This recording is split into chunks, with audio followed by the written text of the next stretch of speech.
Good afternoon, everyone. I'm Lindsay Urban, Director of the Arts Institute of Middlesex County. Welcome to Art and Story Time. Today and for the rest of the month, we're celebrating Pride, and we are joined by our friends at the Civic League of Greater New Brunswick. Please set your screen to speaker view. We are recording this session, and if you wish to remain anonymous, please keep your camera off. It's now my pleasure to introduce to you Mr. Sean Hewitt, the Director of Youth Leadership at the Civic League of Greater New Brunswick. He can't be live with us today, so we'll be showing a video to introduce him to you and to share all the great work that they do. We're also joined today by Jess Biriani, who is a very big fan of Frida Kahlo, who will be featuring today in part of our Art and Story Time. And so we're really grateful to have her on with us too. And it's going to be a really special, I mean, everyone is special, right? But this one we're really excited for. So thank you for joining us and have a good time. Hi everybody, I'm Sean Hewitt, Director of Youth Leadership with the Civic League of Greater New Brunswick. The Civic League is a 76-year-old nonprofit agency that has been dedicated to assisting African American and other minority groups here in the Greater New Brunswick community. We are pleased to be working with the Art Institute of Middlesex County over these past couple of weeks to facilitate and connect youth and community through the arts. It is my pleasure to have introduced several of our young teens to this activity, and we look forward to continuing this partnership. Hope you enjoy the presentation. Awesome. Thank you, Mr. Sean. And now I'd like to pass it over to Ms. Jessica, who's going to introduce herself and begin reading. Hi, everyone. Thank you for joining us this evening. I greatly appreciate it. I'm Jessica Bergioni. I work with the Department of Business Innovation, Education, and Opportunity. I joined the county in April of 2020. So I'm very excited to be here. I'm very happy that we're highlighting and I have the privilege to walk through Frida's beautiful legacy with all of you. So we're ready to go now. Frida Kahlo, the artist who painted herself, by Margaret Riff, illustrated by Tommy DePaulo. My name is Frida. It's not an ordinary name. And when I found out that there was an artist named Frida, I picked her for my report. Her full name is Frida Kahlo. She spells her name with an I use an I-E. I love to dress up, so did Frida. I know this because all the pictures she painted of herself. She always wore fancy clothes with long skirts. I'll tell you why later. The painting on the opposite page is one of her fanciest pictures. She even painted a tiny picture of her husband right on her forehead. Weird. Kahlo rhymes with follow. This is me dressed up like Frida. She's cute. Frida never smiled in her paintings. I read that it was because she had bad teeth. She liked to paint her eyebrows to look like the wings of a bird. Frida Kahlo is from Mexico. She is Mexico's most famous woman artist. The paintings she did of herself are called self-portraits. She put bright colored ribbons and flowers through her thick black braids. She wore earrings and necklaces made of jade and silver. She wore tons of rings on her fingers.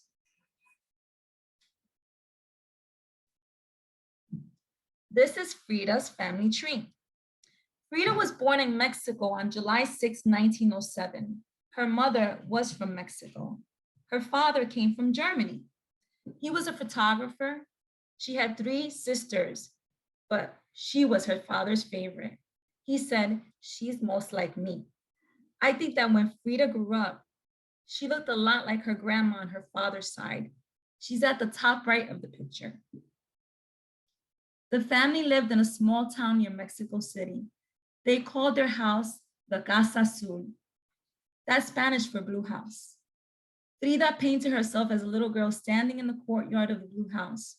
She used a ribbon to tie herself to her family. And this is my family tree. People say that I look like Grandpa Pierre, only I don't have a beard.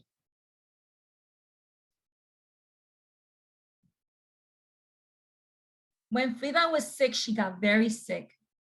She had a disease called polio. She couldn't walk. She had to stay in bed for almost a year. She was by herself a lot. She made a pretend friend. The friend didn't speak, but she laughed and danced, and Frida told her all her secrets. When Frida was better, her right leg was very thin.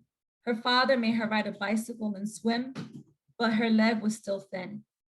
At school, kids teased her. They called her patapalo, Frida, peg leg.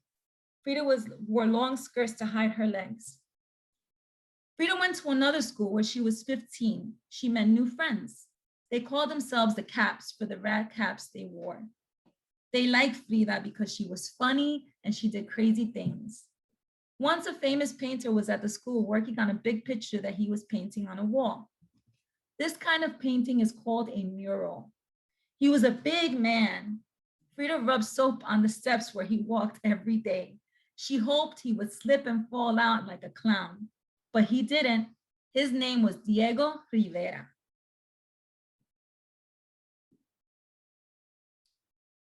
Frida was 18 when she was badly hurt in a terrible bus accident. She had to stay in bed again for a long time. Frida had never thought about painting. She thought she might be a doctor. One day, her mother gave her some paints and brushes and put a big mirror in the canopy over the bed. Frida could look up and see her face. She started to paint pictures of herself. Frida stayed at home for 2 years. She painted over 24 paintings of herself, her sisters, and her friends. When Frida got better, she took 4 of the paintings to Diego Rivera. She didn't really know him, but she remembered him painting that big picture at her school.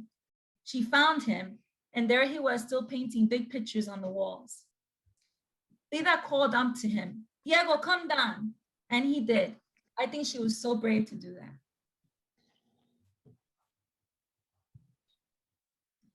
Diego looked at her paintings. He said he liked the one of her in the velvet dress. It's original, he said. He meant that she had not copied any other artist's way of doing a painting. He told her to go home and do another painting. He would go to her house the next Sunday and look at it.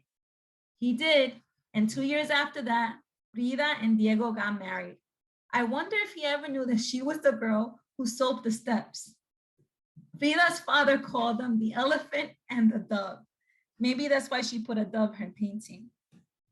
There's one right above that painting here. Here's the dove.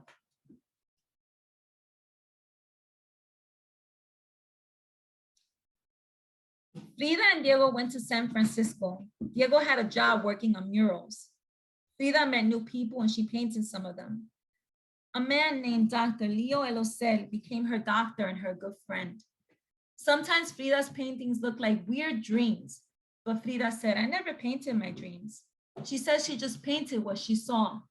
I think she meant what she saw in her imagination. At first, the paintings below look very strange, but it is of a scientist named Luther Burbank. He was famous for growing new kinds of plants. So it makes sense that Mr. Burbank was in a painting with lots of trees. I wonder if Mr. Burbank likes seeing himself coming out of a tree. It's pretty funny. Frida and Diego left San Francisco and went to New York and Detroit. Frida really missed home. In New York, she painted My Dress Hangs Here. She's not wearing the dress, so where is she? Maybe she's wishing she were back in Mexico. After 3 years, Frida and Diego finally took a boat home. And here in the painting, we see the Statue of Liberty, New York City skyscrapers, Mae West, who was a famous actress at the time, and her beautiful Mexican dress in the middle of her portrait. Says a lot about her missing Mexico. Frida and Diego still went on trips to visit other countries. Once Frida went to Paris and met the famous painter, Pablo Picasso. He taught her songs and gave her clay earrings in the shape of hands, one for each ear. She even did a portrait of herself with the hang earrings.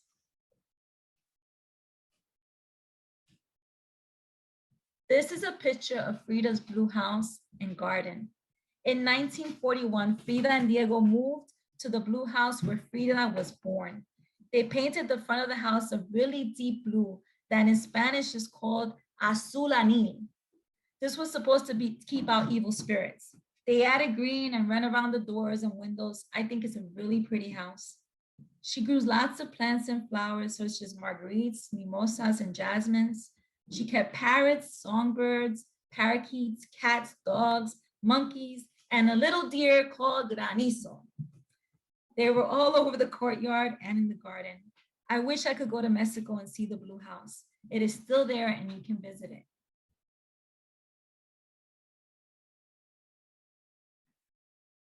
Frida loved living in the Blue House with Diego. She cooked, she laughed.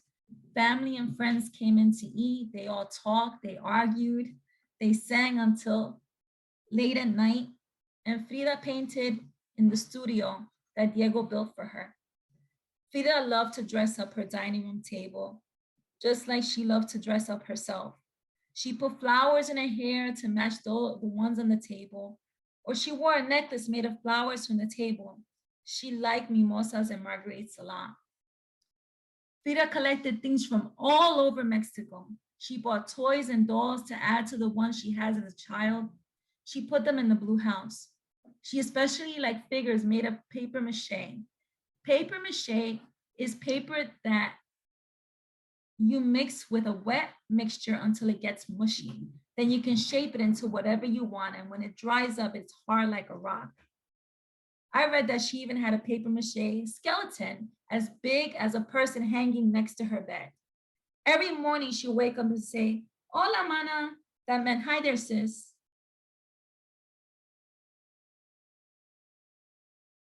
Frida loved holidays, especially a Mexican holiday called the Day of the Dead. It takes place on 2 days, November 1st and 2nd. It sounds like a sad holiday, but it's not. It is a happy time to remember family and friends who have died. Every year, Frida decorated a table with candles and golden flowers.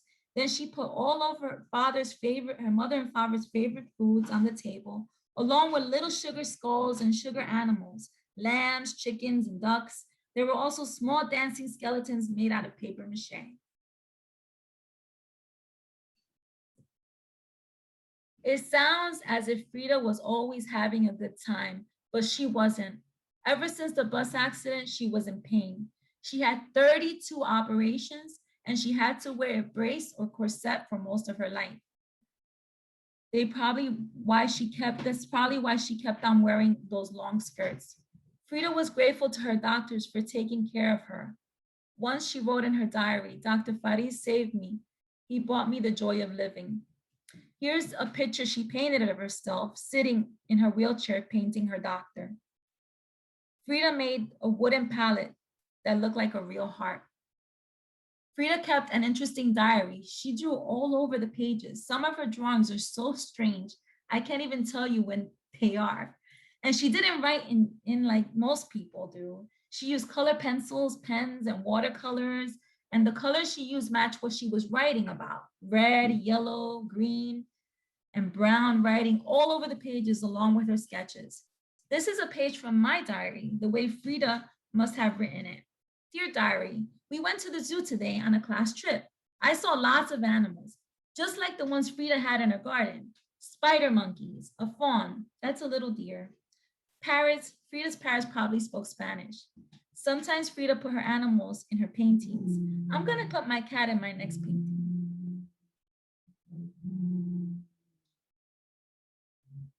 A big thing happened to Frida in 1953. It's very special to have your paintings and no one else is in a show. Frida was the first woman artist in Mexico to have her own show. The first night is called the opening. She really wanted to be there, but she was too sick to walk to use her wheelchair. So they put her four-poster bed in the middle of the room and carried her in on a stretcher. Frida went home at the end of the opening, but they kept her bed in the show. Frida was so brave. She never gave up. Even when she had to stay in bed, she kept painting and dressing her in wonderful clothes. She wore her jewelry and braided her hair in ribbons or flowers. She always looked just like a painting. I wish that Frida would stop smoking. Frida kept tons of photographs of family and friends on her bed. I like Frida's paintings a lot. I'm proud to have the same name. So many of her paintings were of herself. Still, they are all different. Some make me sad, some make me laugh, some make me wonder where she got her ideas because they are so strange, like this one. You can't stop looking at it, even though it's kind of scary. But not this one. Juicy red watermelons with bright green skins. It was one of the last paintings Frida did. She was just 47 years old when she died in 1954. It's my favorite because of what she wrote on the watermelon. Viva la vida. That means long live life. I say, Viva la Frida. In the end. Yay. Viva la Frida. Thank you. Yes, Viva la Frida. Thank you so much, Miss Jessica. That was great. It was Very a welcome. wonderful book. I really appreciate how the book just told us all about Frida's life. I also wanted to share that I got to see, I had the opportunity to see this painting on the left at the Museum of Modern Art, and it's like really tiny, and you have to like get really close to it in order to see it, but it's really beautiful. And I also wish I understood why she decided to draw that, why she decided to paint it. So Miss Jessica, do you want to share about why you love Frida? I think as a Latina, it's wonderful to see someone be so transparent in her struggles, right? Because we're told that, you kind of can't share that pain and that kind of journey that she went through her life. Her identifying herself as a woman of color in a time where, she couldn't or be so vocal politically was very interesting too. And I myself, I contracted Lyme's disease when I was in high school, and I was at the peak of my athletic career, and I had to end all of it, right? So you think about, she made her journey, she embraced her culture and her people and her family, and used that as her kind of portrait in her life. She didn't let her disability or her pain or her suffering hinder her for still loving who she was and embracing that part of her. So I think I applaud that in such a way. And I find that although she couldn't get up, she couldn't, she didn't belabor that. She's like, well, I'm not my disease. I'm not who I am here physically. I'm much more than that. And her paintings portray that. There's such beauty in vulnerability, right? And transparency and culture, and just saying, yes, this is who I am and I'm proud of it, and I'm going to show the world.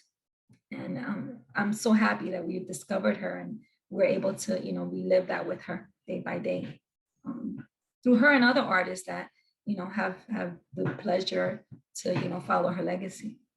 Yeah. Thank you so much for sharing your story. I love Frida Kahlo. Aside from this book that we just read, I also keep another book of Frida Kahlo's paintings at my desk all the time, and it has a whole bunch of portraits of her. Yeah, she's beautiful. So I always keep Frida close by because I think she's a great example of a woman who was doing great art like a century ago, right? Exactly. I think the misconception with a lot of like history is that we didn't know where women artists were. Like I studied art history in school, and there was in like the last like 20 years, like art historians have been trying to find women artists in history, and Frida Kahlo like found a way to like make herself well known. I think it was with her connection to Diego Rivera, which I think at the end of the day kind of benefited her in terms of like history. Absolutely. But okay, everyone. So thank you all for joining us. We wanted to do a self-portrait activity for everyone that's on the call. And I think that Miss Jess kind of already started, but just to give you all an idea of what the self-portrait activity is going to be. It does not need to be perfect, right? Like we're not looking for perfection in this activity. We're looking for something that you think describes you, right? So what's like one quality that you could say that describes you, right? So I think that something that describes me is that I have curly hair, right? So if you want to draw, so I think that in my self-portrait, right, I'm going to make my curly hair as like a feature that I am accentuating, right? Or like making prominent. But it doesn't necessarily need to be a physical feature. It could also be something abstract, like the fact that I love to, I don't know, I love to think, or the fact, so it doesn't necessarily need to be something physical. And then you can draw it in. So also you feel free to draw similar to Frida, you can draw in like your surroundings. So you could draw in any pets that you have and draw them into the self-portrait. And then yeah. So I know that there's not too many people on the call today. So I was thinking that we would take like a couple of minutes to sketch something out, and then we could share with whoever is creating a self-portrait. All right, Sounds good.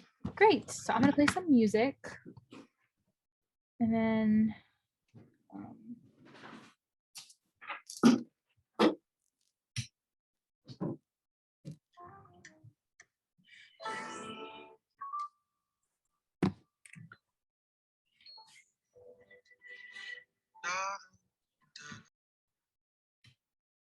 I'll be right back. Okay.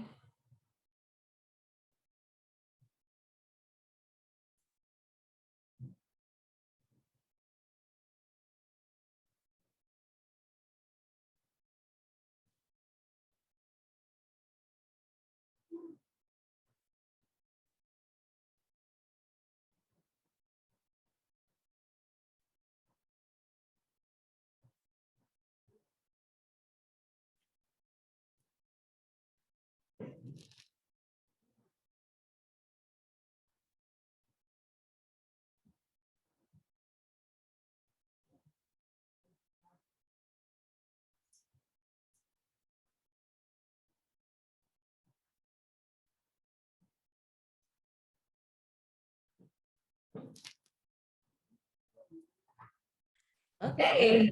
Hello. All So right. I'm good. How are you doing? This was wonderful. Thank you so much, Jess. So I'm doing my self-portrait. I'm thinking about my curly hair too. Let's see. Miss Nina is here, Maria. Let's see what your self-portraits look like and what you guys are working on. You know, my self-portrait could be of a bee as well. I love bees. Really? I was just talking to Solomon about that.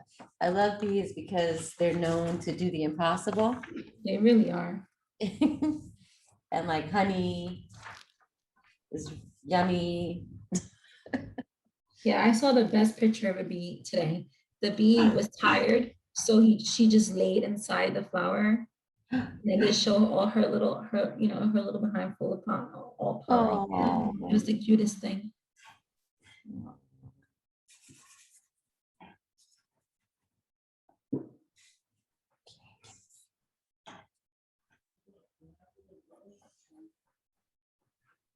Just making my curls.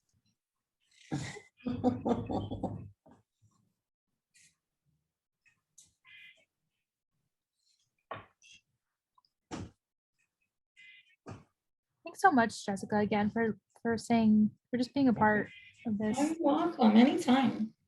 This is like up my alley, guys. We'll take you up on that. Yep.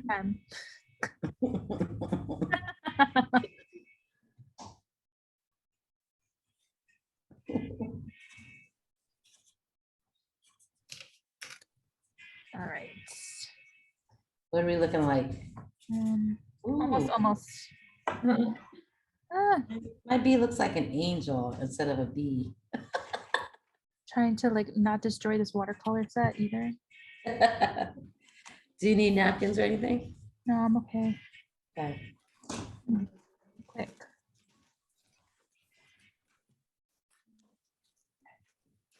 Okay. Wait, actually, hold on.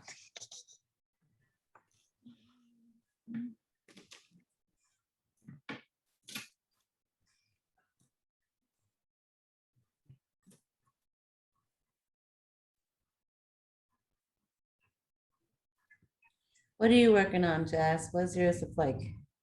Well, since I left the Bronx, like the big thing in the Bronx, I just finished an outpatient center out there. Yeah. And the big concept was transformation, right? Because a lot of it, outpatient center is for recovery and treatment. So Mhm. the concept is always like transformation, and how we come through a rebirth through, recovery and what that looks like. So Okay. butterflies are big themes in the book. We love butterflies too. Butterflies are big themes. So, Well, you know we love butterflies. yeah.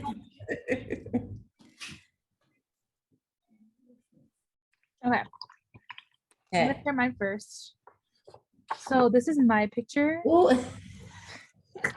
So cute. Oh my goodness. That is so crazy. Look, Oh, wait, I can't see it. this is what I was sketching. You can't see it. That is so, it's almost exactly. It's the Almost the same, it's the same. same picture. Look at that. Wow. I'm really gonna save this for you, Sarah. It's the same thing. Oh my goodness.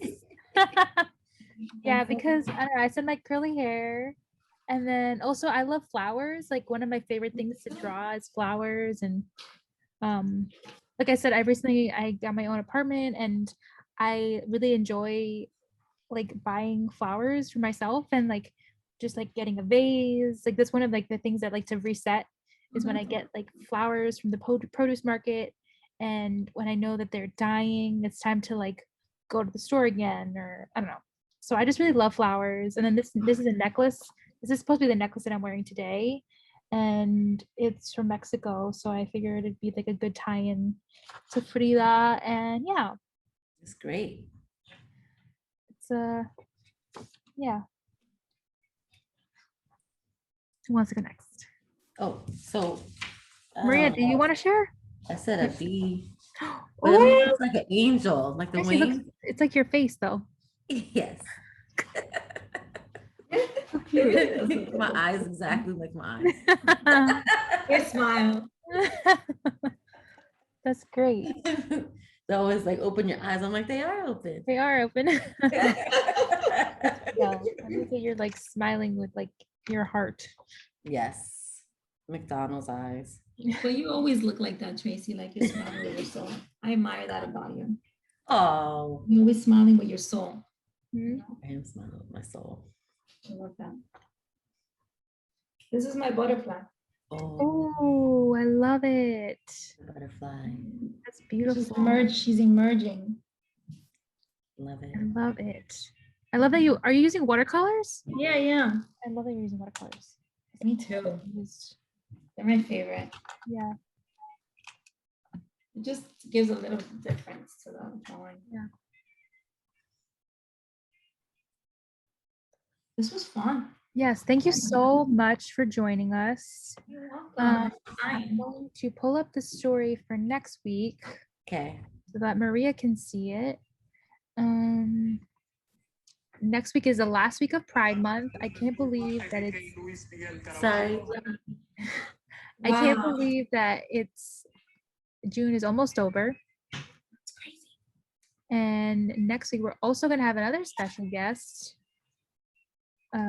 So next week we will be reading When You Look Out the Window, How Phyllis Leone and Del Martin Built a Community by Gail E. Pittman and illustrated by Christopher Lyles. And this reading will be read by Sandy Castor from the Business of Economic Business Engagement. Yeah. Office of Business Engagement. Engagement. There you go. And yeah, so we're so excited to have her. And this is a great book. I believe that we'll be doing some kind of collaging activity. And yeah, so everybody, and this book is specifically about a community in San Francisco and how a community was built there. So we're really excited to have Sandy on board next week. And Jess, you're always welcome to join us and help us spread the word. And yeah, we'll send out an email, of course, with the link and the information. And yeah, we hope that everyone can join. And yeah, we just want to say thank you so much again, always. Thank you. Yes. Have a great All day. right. Thank you, Jess. Take Oh, you're care. welcome. Take You care, too. everybody. Bye-bye. Bye.